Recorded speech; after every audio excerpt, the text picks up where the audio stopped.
Hello, my friends, and welcome back. Thank you very much for being with me again today. The good people, which is United States of America or Great Britain, the Western countries, only some of the Western countries are good. The rest are just do what they do best. They tell us that they have values and they have principles, but their principles and values are situational. That is, if you are a rapist and you do my bidding here and you help me here, I forget you're a rapist and I will say you're my friend. Well, they did this before just by befriending all kind of dictators when the dictators followed the script, even though they were brutal dictators in their countries. Hints, you can look in Middle East if you want, and you can look even in you can look in Latin America, South America. You can find a lot of examples, and in Asia as well. You're my friend? Well, I don't care what you do in your country, and then when the person is not doing what he's supposed to, then, oh my God, he killed 2 million people in 3 days? We gotta intervene now.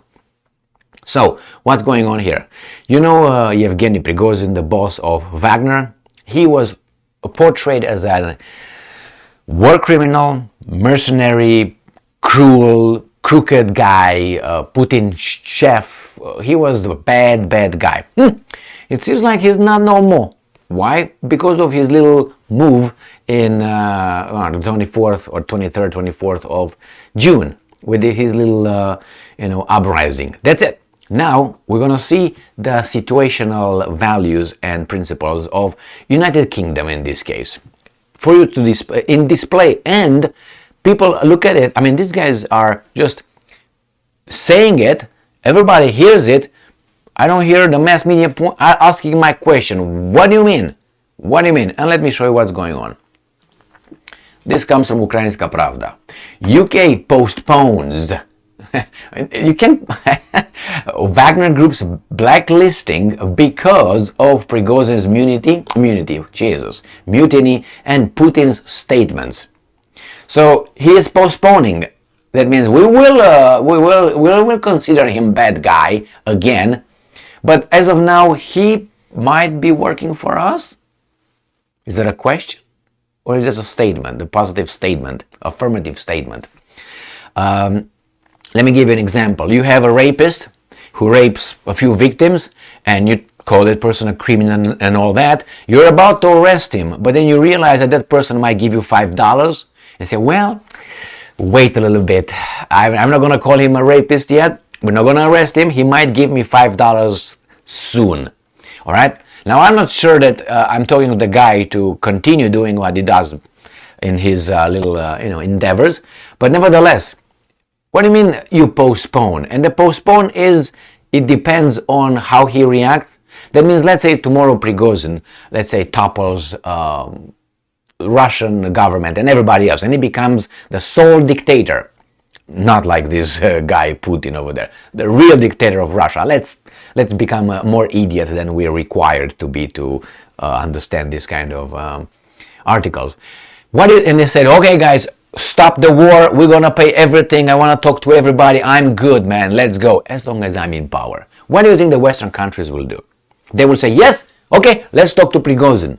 Prigozhin is our man now. We're gonna discuss with him. Good job toppling the other ones. You're worse than the other ones, but it's okay. You give us the $5 that I was talking about. You're good. We're gonna talk to you, and you give us what? Oh, access to resources, free. You're my man. Can we check your nuclear weapons and put them under our control? Go ahead. All right, what else? You're going to do pay about $720 billion reparation to Ukraine, giving actually that money to our companies to rebuild Ukraine, like the United States and the Western countries rebuild Iraq. Have you been to Iraq lately?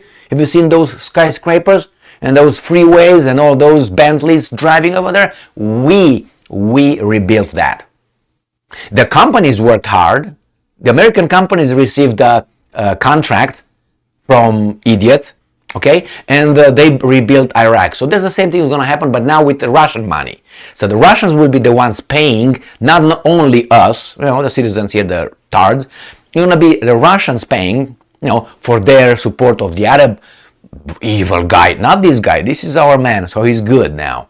So, this is what I guarantee you. They will take Prigozhin, and it's gonna, as long as he's gonna be, what do you want me to do? Aside, I will not get one thing. I will not get out of power, but I will give you everything else. The problem is he's just having a knot around, a noose around his neck, and it's gonna go like this eventually if you let this guy come and do what they want to do. But I don't think they really care who's in charge, as long as the person in charge gives them everything mocha, zero. So yeah, and it was an article actually right after this little Wagner thing, and they said in that I can't remember, it was one in Russia Today or Sputnik, I think Russia Today, or maybe not. They said that Prigozhin communicated with British secret services, special troop, whatever, like he was contacted by those guys, supposedly. And they said, well, it's a connection between Prigozhin and these guys. And I made a video on that, and I said, I have no doubt that these guys tried to contact Prigozhin before and after that. The problem is, what is the outcome? And the outcome that Prigozhin is still alive, it means that he said no to those guys. Otherwise, Putin would have killed him on the spot. Yes, he could have done that. Now he's going to move to what? To Belarus, and he's going to continue his operations in Africa. So let's see what these guys are bubbling here. The authorities of the United Kingdom have postponed the recognition of the Wagner Group as a terrorist organization due to the attempted mutiny of its leader Yevgeny Prigozhin and the subsequent remarks by Russian President Vladimir Putin. So that means all these guys' war crimes will be wiped, with a little, how do you call it, sponge, because why? He opposed Putin, or you're their man. I don't know. The article says that the legal basis for including the Wagner private military company on the list of terrorists was complicated from the very beginning because the mercenaries acted as a paramilitary formation. What? They put other people on the list, and not only that, but a paramilitary formation. They call these guys mercenaries, not a paramilitary. And Putin said there's no such a thing under the Russian law, so how come it is under your law? Remember when they asked Putin, and he said about Wagner, and he said Wagner doesn't legally exist we don't have here, he said, private armies, paramilitary, we don't have that. So that means it was like hush-hush thing, which the West reported so many years before that. Oh my God, that's Putin's chef. He might be in charge of Wagner Group, his mercenary group. Blah, blah. They all were okay with that it's not recognized. And now they say what? No, he's a paramilitary organization, not recognized by Russia itself. Is it recognized by you? Now you can say, well, paramilitary is just, like a term, a general term, just to say he's a human being, but he's not a medic or an engineer or something like that. Yeah, again, do you want me to drop my IQ to what, 30 now? I had to drop it to below 86 to read this article. Man. The Times writes that everything became even more complicated after the attempted mutiny. These guys the UK government and the US government, they designated people as, they placed sanctions on the wives of some oligarchs. They sanctioned those, and you tell me that this guy's going to be blacklisted. They have a problem, a moral problem issue. Do you think they say? Do you think Jesus will punish us for that? What do you think, Moses? I don't know, man. What do you think? Maybe Brahma will come in, or karma, or what's going to come? Do you think that Siddhartha is going to come and tell us that we didn't do it right? They didn't give up. If you think they were like in front of, man, I don't think I can look at my kids in my kids' eyes and say I'm a good dad. Jesus Christ, man. It's not that. It's their calculation. Cost benefit. You're a rapist? Give me $5. You give me $5. You give $5 man. You're not a rapist anymore. You give $5 man. That's what you are. And they talk about values. Are these the Western values?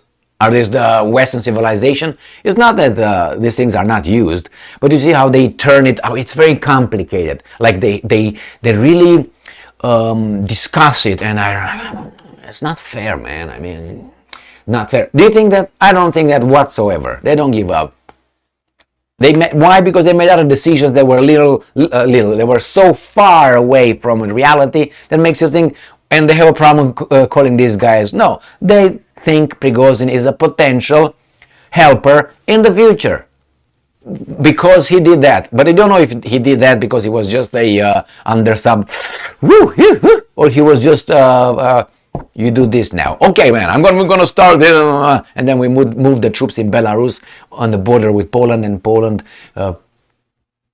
pees itself for the past, I don't know, 3 weeks, claiming that these guys want to infiltrate Poland and so on. And Poland, I mean, they're afraid of what? 9,000 mercenaries without heavy equipment. I'm not saying those guys can't create a lot of problems, but it's just, you know, the balance of power between the 9,000 mercenaries in Belarus, about, with AK-47s, if they have them, and the Polish military. Organized with NATO troops on it, with airplanes, with tanks, with HIMARS, with they're going to have all kind of crazy stuff over there. So anyway, they say it's more complicated after the attempted mutiny. The sudden reversal of the mercenaries, the amnesty of Prigozhin, who concluded an agreement with the Kremlin, and also after Putin's statements regarding recognition of state funding of the Wagner group. So they found was it legal? Was it legal? It's all. This is supposedly their argument. The argument what? They had a attempted mutiny, the war criminals, right? The rapists, right? That's how they call them. Right? The sudden reverse of the mercenaries, but still mercenaries. Amnesty of Prigozhin by the bad guy Putin, which has nothing to do with you, who concluded an agreement with the Kremlin. There you go. And also after Putin's statements regarding all these are bad things. That means they should be called this and that. So this is not for you. It's your argument in your favor. It's in my favor. Or at least the logical, because right now I'm the logical here, if you know what I mean. The outlet source said that after Putin public admission that Wagner Group was fully financed by the Kremlin and had received tens of billions of rubles of state funds over the previous year, adding mercenaries to the list of terrorist organizations would be tantamount of banning the activities of the Russian government institutions. Yeah. I know that Putin has a lot of sanctions on himself, doesn't he? This would be highly unusual and involve a number of diplomatic and legal complications. But that company, this right here, my friend, is non-existent. So you can do that. You say, well, because of, this is their the complicated thing. They say Wagner is recognized by the Russians, received money from Russia, therefore is like a Russian part of the Russian government. That's why if you call that one, supposedly we have to extend it to the Russian government, and we don't want to do that yet. It's going to be complicated. Oh my God, no, that's an non-existent mercenary. It's like you hire a hitman. You hire a hitman, that's not part of your family all of a sudden. You just hire them, and he's having his business. You know, the same here. Wagner Group is these guys is hitmen. That's what they are. But anyway, they think that at one point they might deal with Prigozhin, whom they called war criminal and mercenary and all that, to help them in doing something. But I think before Prigozhin says yes to the British, like yeah, he just blows up. That's my little gut feeling telling me that. Thank you very much for being with me again today. Stay strong, stay smart, look for the truth, and be just.